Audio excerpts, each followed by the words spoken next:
এয়া মটৰ আৰু মানে ডিম্ব, বিলাহী, পিঁয়াজ আৰু আলু ৰুকি বনাইছিলোঁ জোল। এইফালে আছে তিয়ঁহ, এইফালে আছে নেমু টেঙা। এইটোতো দেখিছে নহয় কাৰ কাৰ প্ৰিয় বাৰু।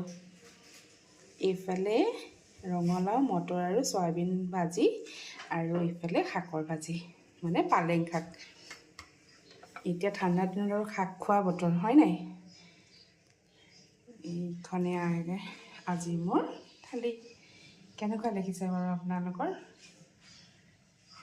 লোভ লাগিছে নাই বাৰু আপোনালোকৰ?